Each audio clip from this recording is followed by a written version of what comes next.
बे समाव बयनिसिमबो गोजोननाय जासिबाय। दिनै जोङो दुलाराय बर' फरायसा आफाद धेमाजि जिल्लानिफ्राय जों बे प्रेस मिट लानायनि सायावहाय मानि थाखाय लानो गोनां जाखो बेखौहाय जोङो फोरमायनो सानो।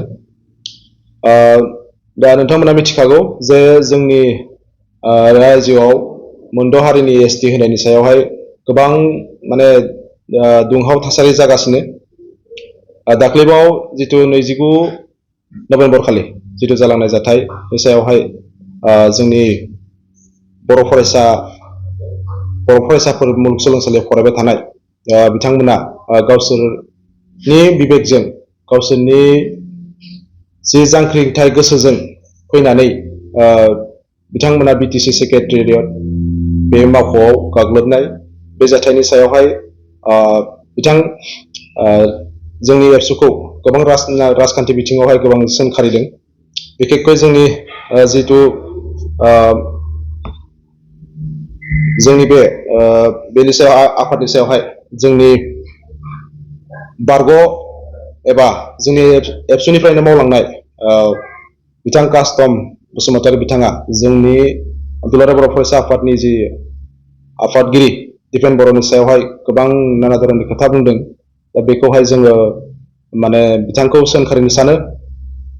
दा बिथाङा माखौ लानानै बुंनो नागिरदों जों बेखौ मिथिया। दिनैहाय जोङो बिथां बिपिएफनि नेता कास्टम बसुमतारीया दिनै एबसुखौ आफादगिरिखौ जों बायदिसिना बेहाय बाहागो लानाय आरो बेहाय फरायसाफोरखौ निर्धारित खालामनानै बे बाहागो लानायनि सोमोन्दै बिथाङा बुंदों। नाथाय जों दिनै बुङो बेयो माब्लाबाबो जानो हाया आरो बेहाय जोंनि आफादगिरिखौ बेहाय रिजिगनेसन लेटार होनांगौ होननानै बुंदों। दा बिथाङा सोर?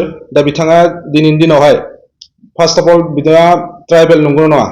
कास्टम बसुमतारीया दिनै एसटि ट्राइबेल होनायनि सायावसो दिनै बिथाङा माने पजिटिभआव दं नामा?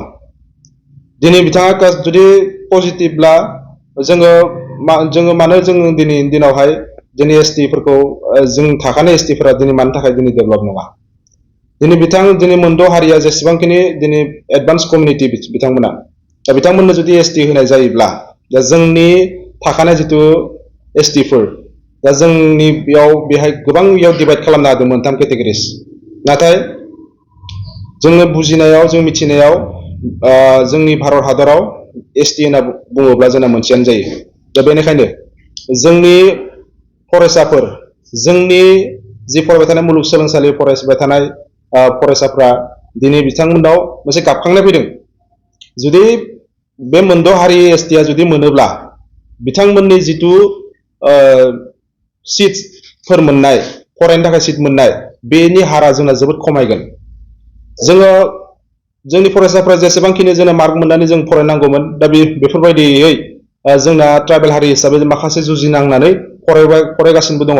नाथाय दिनै जोङो एपिएससि लेभेल इउपिएससि लेभेल जिथु आइआइटि आरो निटफोरनि जि परिखाफोर जेरैहाय जोंनि गथ'फ्रा सिगाङाव जेरैबायदि मोनबोदों बिथांमोना मोनबोआखै दिनैसिमहालागै। आरो दिनै बे एसटि हारिया जुदि जानो थाङोब्ला जोंनि फरायसाफ्रा बेसेबांखिनि जुजिनांगोन बेसेबांखिनि जोंना बेयाव मोनथाय मोननो थाखाय बेखौ गावसोर गावबा गाव जुजिनांगोन। दिनै जों खोब मोनसे बिबांनिल'सो जोङो बेफोर सिटआवहाय जोङो मोननो हायो। बेनिखायनो जों सानो दिनैनि दिनाव नोंथांमोना राजनिति खालामबाय था। नाथाय जोंनि एबसुखौ सोंखारिनाया बेयो गाज्रि जादों। मानो होनना बुङोबा एबसुआ दिनैनि दिनाव मालाबाबो हारिनि गावस्रानानै दिनै खामानि मावा। अरायसम हारिजों गसंथानानै हारिनि थाखायनो बर' हारिनि थाखायनो दिनैसिमहालागै खामानि मावगासिनो दङ आरो मावलांबाय थागोन।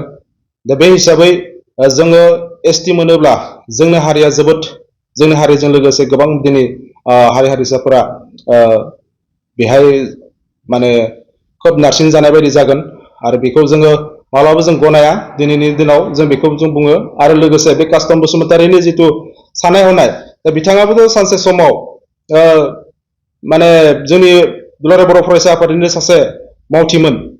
दा बिथाङा खोब गोलाव सम बिथाङाबो हाबा मावलांबाय जोंनि दुलाराय बर' फरायसा आफादाव।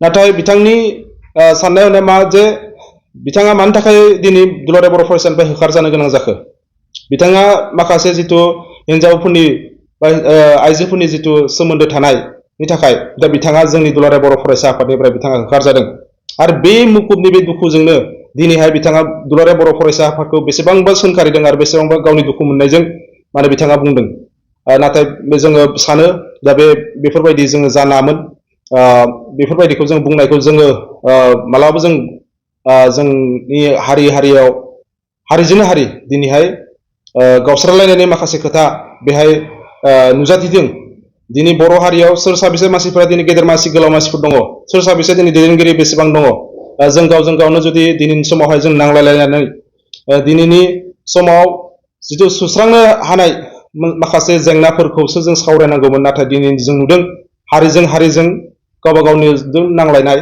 दा बेखौ जोङो निन्दा खालामो जायखिजाया बेफोरबायदिखौ जोङो मालाबा जोङो गनाया आरो दिपेन बर'खौ सारखौ जुदि बिदि बायदि सोंखारिनानै जुदि बाथ्रा बुंबायोब्ला जोंनि जिल्लानिफ्राय जों बेखौनो जोङो बुङो जे बेफोरबायदि बुंनायखौ मालाबाबो जोङो माबा खालामनाय नङा आरो बेनिख्रुइबो बांसिनै जोङो सोमावसारगोन आरो जों बांसिनैनो बेनि बेरेखायै जों खोथा बुंगोन होननानै जोङो बे प्रेस मिटनि गेजेरजों बेखौनो जों बुंहरनाय जायो